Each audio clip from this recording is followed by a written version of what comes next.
Hello everyone.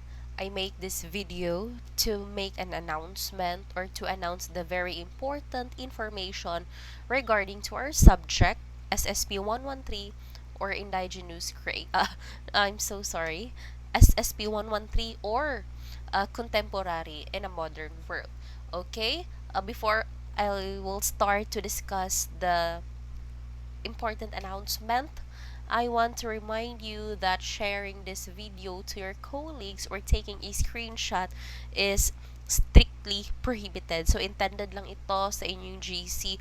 Just listen, and it's very important to take down notes kung ano yung mga sinasabi ko dito para hindi na kayo mag-play ulit ng video. Okay? I-take note ninyo yung mga important na sasabihin ko. Okay, in this video, I will discuss the submission and checking of modules and also sa mga reporters na hindi natin uh, nagawa or hindi ninyo na-discuss yung mga topic ninyo because delayed na masyado, nagkaroon ng cancellation or suspended ng klase. Okay?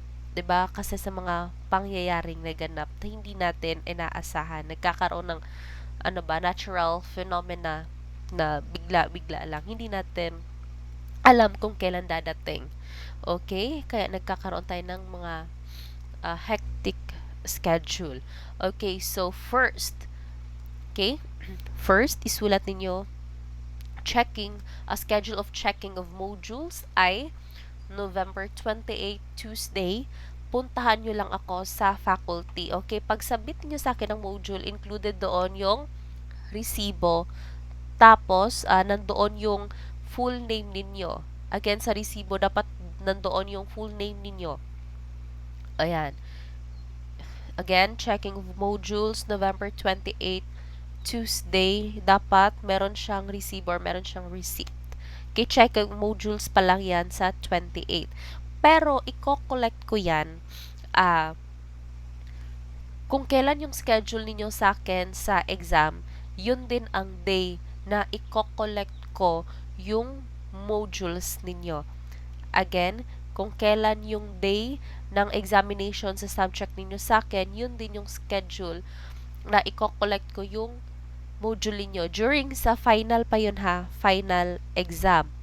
Okay, pero sa semi-final na exam ninyo, hindi ako magpapasagot sa inyo sa test paper. Basta mag-submit lang kayo sa akin ng module at okay lang na hindi ninyo aanseran. Okay, okay lang na hindi ninyo aanseran. Pero, magbibigay ako ng another announcement sa inyong GC. Pipili ako doon ng mga iilang page na pasasagutan ninyo tapos isasubmit ninyo sa akin on the day ng final exam ninyo. Okay? At ito, pag-usapan natin tungkol sa inyong report. Alam naman natin na hindi talaga makaka-report, 'di ba? Kasi anong week na. Tapos examination day na. Okay, ayan, nagkakaroon tayo ng hectic time. Wala na tayong oras pa na i-conduct face-to-face yung mga report ninyo. Pero kailangan kong marinig, kailangan ko kayong mag-grade, okay? Para alam ko kung gaano ba kayo kagaling magsalita in terms of delivery, na simplify ba ninyo, okay? Yeah, gusto kong gumawa kayo ng video report, okay? Video presentation. Kayo nang bahala maging creative, okay? Pag-usapan niyo yan kayong grupo.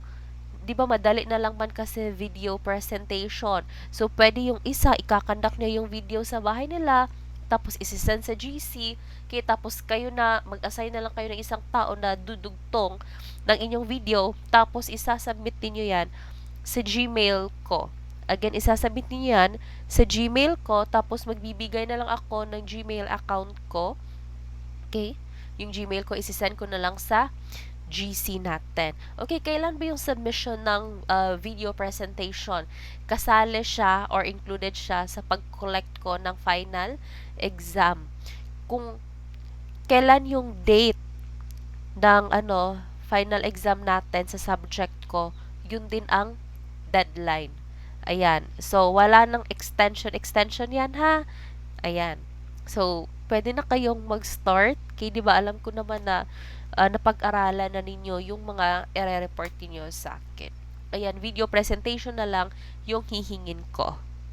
Okay? So, ano pa ba baka meron ako nakalimutan? Okay, so please ayusin ninyo yung paano kayo magsalita. Please make it simple na mas maiintindihan, 'di ba? So, ako lang naman yung makikinig diyan sa video presentation niyo. So, please impress me. Okay, dahil ayan, okay, kailangan niyo akong ma-impress or ma-simplify ninyo yung topic. Kung anong topic nyo, kailangan ma-simplify nyo sa akin, ma-explain nyo ng maayos. Okay, ayan, galingan ninyo. So, make me proud, Char. Okay, yun lang. Again ha, semi-final natin. Hindi ako magpapa-exam, pero mag-check ako ng module. November 28. Puntahan nyo lang ako sa faculty. Pag nakapa-check na kayo sa akin ng inyong modules, including yung resibo na merong full name, okay na yung semi-final exam niyo. Pero sa final exam, kailangan nakapag-submit kayo sa akin ng video presentation. Tapos, paki-lista na lang din or sa huli ng video presentation niyo ilagay nyo yung full name ng inyong mga kagrupo kung sino yung nandon sa video. Okay? Para ma-check ko kung sino yung walang hindi nakapag-submit sa akin. Ayan, so yun yung final exam ninyo. Tapos, module. Video presentation at saka modules, isa-submit nyo sa akin. Final exam.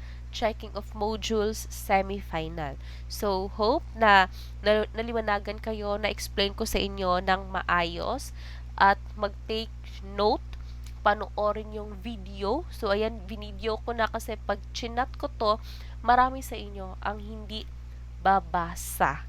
Okay? So, i-ano lang nyo, ma-mislook or di ba hindi nyo makikita yung chat ko.